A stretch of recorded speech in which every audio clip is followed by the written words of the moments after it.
Bismillahirrahmanirrahim. Assalamualaikum warahmatullahi wabarakatuh. Saya Lintang Hanifah Pararianti dari kelas F dengan nomor NIM 220701500079 akan membawakan materi ragam bahasa Indonesia. Di sini akan ada 4 pembahasan. Pembahasan pertama itu adalah definisi dari ragam bahasa lisan dan tulis.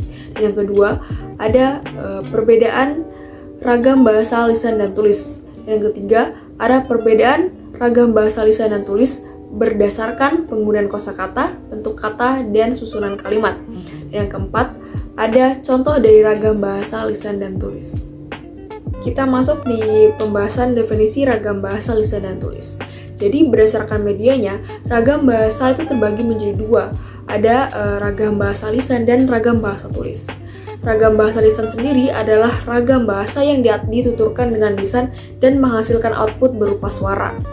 Sedangkan ragam bahasa tulis adalah ragam bahasa yang ditulis dan menghasilkan output berupa tulisan seperti majalah, buku, jurnal, ataupun surat kabar. Selanjutnya ada perbedaan dari ragam bahasa lisan dan ragam bahasa tulis. Saya akan menjelaskan 3 perbedaan dari ragam bahasa lisan dan ragam bahasa tulis. Yang pertama, ragam bahasa lisan itu membutuhkan orang kedua sebagai lawan bicara karena komunikasi harus dilakukan 2 arah dan tidak dapat dilakukan tanpa adanya lawan bicara. Sedangkan ragam bahasa tulis itu tidak mengharuskan adanya lawan bicara. Yang kedua, ragam bahasa lisan itu terikat dengan situasi, kondisi, tempat, dan waktu. Karena pembahasan di ruang diskusi tertentu belum tentu dapat dipahami oleh orang yang berada di luar ruang diskusi. Contohnya, pembahasan di dalam ruang kelas kuliah itu belum tentu dapat dipahami oleh orang-orang yang berada di luar ruang diskusi kuliah itu. Sedangkan ragam bahasa tulis tidak terikat pada situasi, kondisi, tempat, dan waktu. Karena tulisan yang sama tetap dapat dipahami pembaca pada kondisi dan tempat yang berbeda. Contohnya, dosen di Universitas Negeri Makassar membuat jurnal dan mempublikasikannya keluar. Nah, tentunya orang-orang yang di luar dari si warga Universitas Negeri Makassar itu tetap dapat memahami dari jurnal yang dipublikasikan tadi.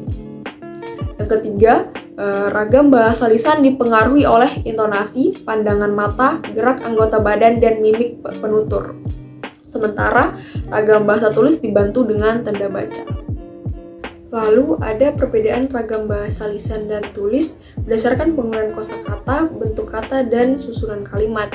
Yang pertama berdasarkan penggunaan kosakata. Dalam bentuk ragam lisannya ada bikinlah apapun maumu. Dalam bentuk ragam tulisnya, lakukanlah apapun yang engkau mau. Lalu yang kedua dalam penggunaan bentuk kata. Dalam bentuk ragam lisannya, dia dengar yang kita cerita. Dalam bentuk ragam tulisnya, dia mendengar cerita kita. Yang ketiga, ada berdasarkan penggunaan susunan kalimat. Dalam bentuk ragam lisannya, kue dibawa ke ruang tamu untuk dimakan. Dalam bentuk ragam tulisnya, kue disajikan di ruang tamu untuk dimakan. Dan yang terakhir, saya akan sedikit memberi contoh ragam bahasa lisan dan tulis. Seperti sudah jelas ya dari apa yang saya sampaikan di awal, bentuk dari ragam lisan itu bisa berupa percakapan seperti ini. Orang pertama menyampaikan, kemarin ada 2 mahasiswi yang ribut di depan gedung psikologi UNM. Salah satu mahasiswi pingsan ditampar. Lalu orang kedua menjawab, saya sudah dengar kabar itu. Kamu tahu apa penyebabnya? Lalu dibalas lagi oleh orang pertama.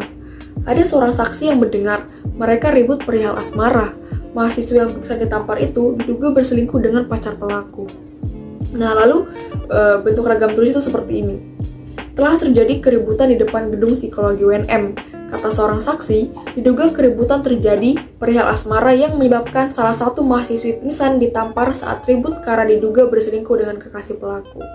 Sekian dari saya, lebih dan kurangnya mohon dimaafkan. Wassalamualaikum warahmatullahi wabarakatuh.